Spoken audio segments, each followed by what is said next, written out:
Ke informasi komoditas di mana harga batu bara terus mencatatkan penurunan ke level terendah dalam 2 bulan terakhir di perdagangan pekan lalu. Harga emas melemah di awal pekan terdapat konflik Amerika dan Iran yang kembali memanas. Sementara harga minyak berbalik menguat dipicu aksi saling serang yang kembali terjadi antara Amerika dan Iran selama beberapa hari terakhir. Harga batu bara mencatatkan penurunan di tengah dinamika permintaan dan pasokan energi di kawasan Asia. Impor batu bara termal melalui jalur laut di Asia tercatat meningkat. Hal ini didorong Tiongkok yang menambah volume impor untuk mengompensasi penurunan produk domestik, serta Jepang dan Korea Selatan yang berupaya menjaga ketahanan energi.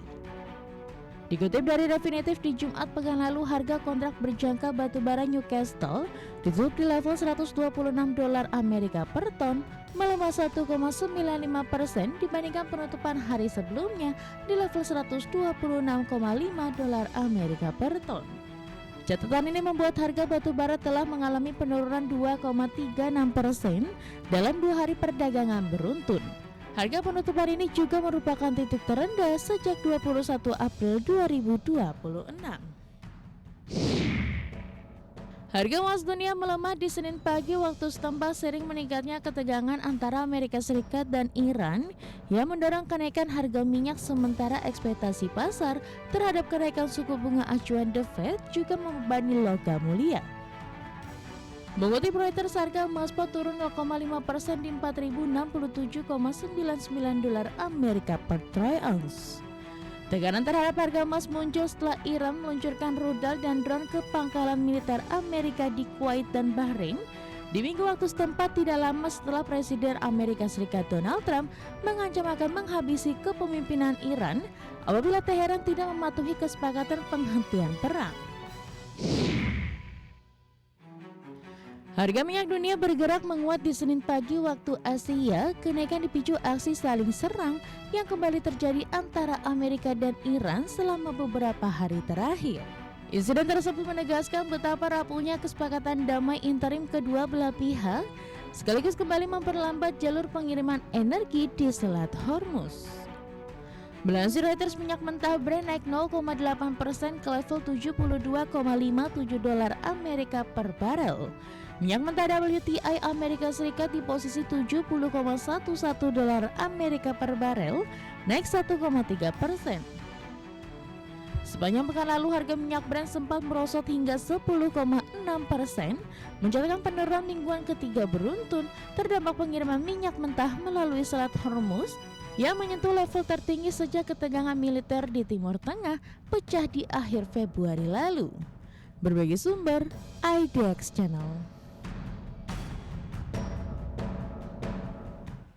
Dan seperti apa update terkini pergerakan harga sejumlah komoditas yang berhasil dihimpun oleh tim redaksi kami sampai dengan sore hari ini waktu Indonesia Barat, di mana minyak WTI menguat di 0,97% di level 69,90 dolar Amerika per barrel. Nikel melemah di 0,24% di level 16.755 dolar Amerika per metrik ton. Emas melemah di 0,52% di 4.074 dolar Amerika per troy ounce. Sementara CPO menguat di 0,54% di level 4.616 ringgit Malaysia per tonnya. Kita beralih ke informasi indikator perdagangan lainnya, pemirsa, di mana nilai tukar rupiah menguat di perdagangan awal pekan dan terus mencoba menjauhi dari bayangan level 18 ribuan per dolar Amerika Serikat. Dikutip dari data Artia hingga Senin siang tadi pukul 12:08 waktu Indonesia Barat, rupiah menguat di 0,31% di 17.850 per dolar Amerika. Di mana secara intraday rupiah sempat menguat ke level 17.820 per dolar Amerika. Di mana sebelumnya rupiah dibuka menguat di 0,17% di level 17.875 per dolar Amerika di Senin pagi tadi. Sementara itu indeks dolar Amerika di Senin pagi terpantau cenderung melemah di level 101,347.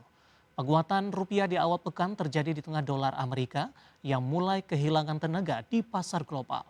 Dolar Amerika bergerak melemah tipis dan melanjutkan koreksi sebelumnya seiring meredahnya kekhawatiran pasar terhadap potensi kenaikan suku bunga The Fed. Di mana berdasarkan CME Fed Watch Tool, Pelaku pasar ini memperkirakan peluang kenaikan suku bunga 25 basis point di rapat The Fed 28 hingga 29 Juli mendatang berada di 29,90%. Sementara itu peluang The Fed mempertahankan suku bunga di level saat ini mencapai 70,10%. Sementara di sisi lain pelemahan harga minyak mentah juga ikut meredakan kekhawatiran inflasi yang sebelumnya sempat membayangi pasar. Kita akan coba update seperti apa pergerakan nilai tukar rupiah terhadap sejumlah mata uang utama berikut ini. Dapat Anda saksikan grafis di layar televisi Anda pemirsa. Pergerakan nilai tukar rupiah terhadap dolar Amerika Serikat di 17.841 rupiah. Kemudian terhadap euro di 20.452 rupiah. Pound sterling di 23.607 rupiah. Dan kemudian terhadap yen Jepang di 110,26 rupiah. Dan selanjutnya mari kita coba simak beberapa sentimen yang berkembang yang berhasil dihimpun oleh tim redaksi kami dan diproyeksikan akan mempengaruhi pergerakan indeks harga saham gabungan. Dan informasinya apa saja? Mari kita coba simak rangkumannya berikut ini. Dikutip dari Reuters, Iran dan Amerika Serikat sepakat untuk menghentikan permusuhan dan melanjutkan pembicaraan mengenai perselisihan mereka atas Selat Hormuz. Langkah ini diperkirakan dapat mengakhiri serangan balasan yang mengancam akan menggagalkan perjanjian perdamaian sementara. Seorang pejabat senior Amerika Serikat, Axios, melaporkan kedua pihak berencana bertemu pada hari Selasa di Qatar. Sebelumnya meluncurkan rudal dan drone ke situs militer Amerika di Kuwait dan Bahrain di Minggu pagi. Tak lama setelah Presiden Donald Trump mengancam akan melenyapkan kepemimpinan Iran jika tidak mematuhi perjanjian untuk mengakhiri perang. Sementara itu Israel mengatakan kembali menyerang militan Hizbullah bersenjata dengan menghancurkan infrastruktur bawah tanah yang digunakan kelompok tersebut di desa Lebanon Selatan. Dari Asia, People's Bank of China atau PBOC untuk pertama kalinya meluncurkan operasi reverse repo tenor semalam atau overnight reverse repo di Senin sebagai bagian dari upaya menjaga likuiditas sistem keuangan. Dalam pernyataan resminya, PBOC menyatakan telah menawarkan dana sebesar 300 miliar yuan atau sekitar 44,13 miliar dolar Amerika kepada lembaga keuangan melalui instrumen reverse repo overnight. Namun Bank Sentral China tidak mengungkapkan tingkat suku bunga untuk dikenakan dalam operasi reverse repo tenor semalam tersebut.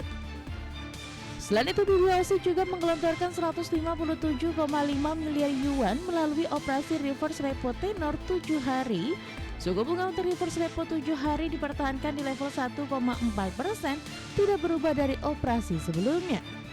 Hal ini dilakukan di tengah upaya PBOC menjaga kecukupan likuiditas di pasar keuangan sekaligus memastikan stabilitas sistem moneter China. Dari dalam negeri, Indonesia diperkirakan masih mampu mempertahankan pertumbuhan ekonomi di kisaran 5% di 2026. Landscape makro menunjukkan ruang untuk mendorong pertumbuhan kian sempit. Bloomberg Economy Survey edisi Juni memproyeksikan ekonomi tanah air tetap resilient meski harus dibayar dengan kombinasi suku bunga yang masih tinggi, pelemahan sektor eksternal serta adanya tekanan terhadap fiskal. Namun Indonesia tidak sedang menghadapi resiko resesi dengan angka probabilitas resesi hanya 10%. Bloomberg memproyeksikan pertumbuhan produk domestik bruto atau PDB real sebesar 5% di 2026. Angka ini sedikit lebih rendah dari estimasi 5,1% di 2025. Meski demikian, pertumbuhan tersebut masih tergolong solid dibanding banyak negara berkembang. Namun Bloomberg mencatat mesin pertumbuhan domestik mulai kehilangan momentum setelah ekspansi yang kuat di awal tahun. Berbagai sumber, Audex Channel.